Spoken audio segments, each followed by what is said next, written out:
For many of us, there's no greater motivation to take action than being told we can't. But what is it about hearing no that lights a fire within us? Psychologists have long studied this, and one of the most enduring explanations is something called reactance theory. Reactance is a motivational state that kicks in when we feel our freedom is being threatened. It drives us to take action, often in ways that reclaim or protect that freedom.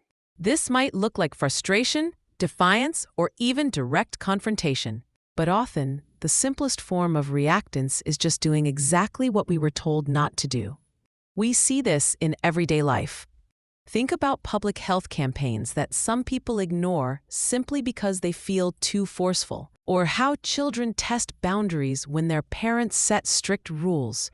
Interestingly, though, being told something is forbidden doesn't always make it more desirable.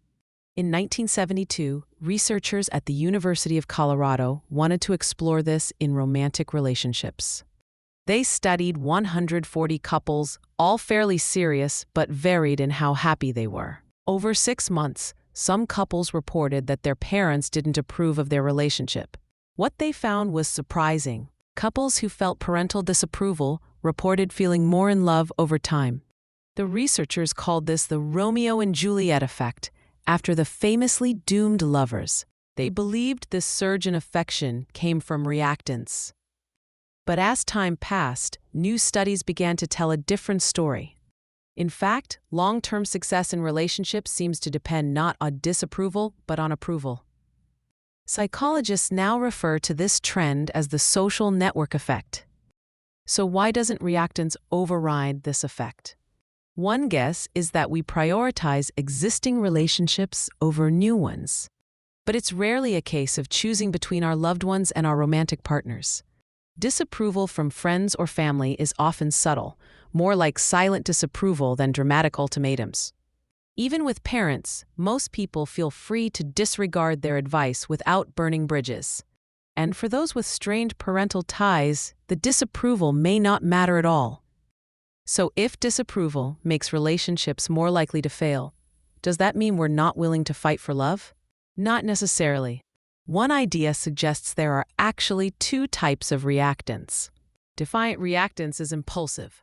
It's doing the opposite of what we're told, just to prove a point. Independent reactance, on the other hand, is deeper. It reflects our desire to make our own decisions. For example, if you tell someone with high defiant reactance to quiet down, they might raise their voice.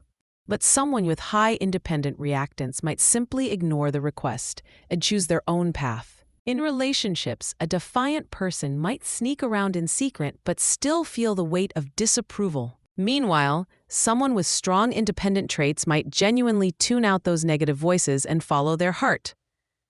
This distinction between defiant and independent reactance is still a fresh area of research, but it helps us understand the tension between our need for autonomy and our need for belonging.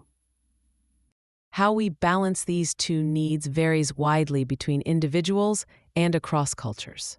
Still, no matter how independently minded we are, our social circles shape our lives in powerful ways.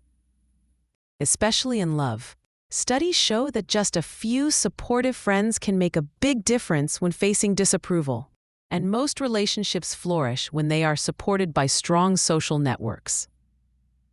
This may not sound as thrilling as a forbidden love story, but it's actually more in line with the message of Romeo and Juliet. Because in the end, their relationship didn't survive the pressure of extreme disapproval.